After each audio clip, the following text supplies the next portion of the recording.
Hello and welcome back to HobTech Cars.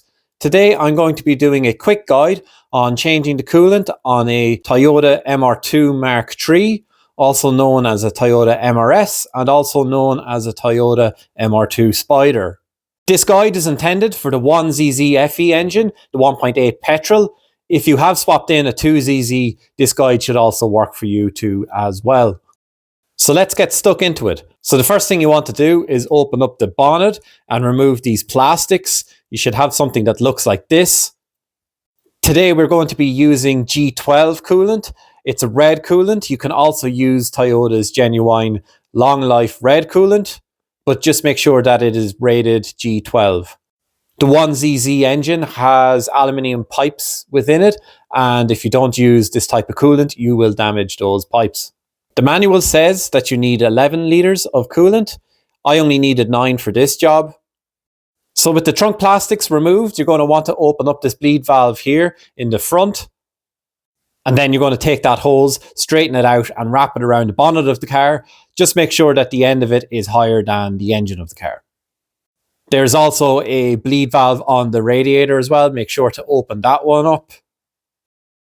Underneath the front of the car, you're going to see these two bleed valves for the car.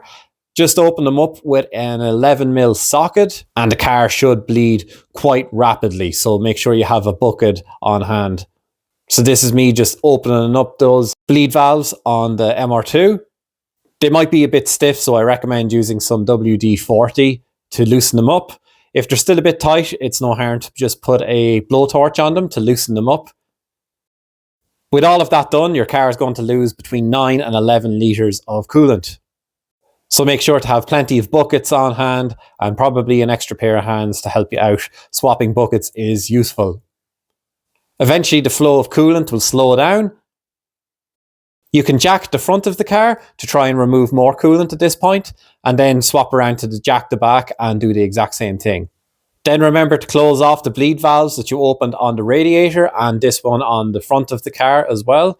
Close it off and replace that hose back the way that you found it.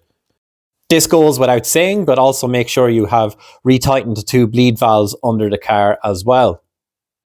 Now you can start filling the car up with coolant. It should take between 9 and 11 litres. Finally, we want to remove the radiator cap and leave the car idle. What we are doing here is watching bubbles rise to the surface of the radiator and removing air pockets from the coolant system. Leave the car to idle like this for about 30 minutes. It should be enough to remove all the bubbles.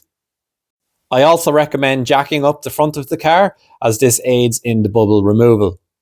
Finally, replace the radiator cap back onto the radiator. Sit into the car, keep an eye on the temperature gauge and take it for a drive. And that is this job wrapped up. So thanks a million for watching. Take care. Bye bye.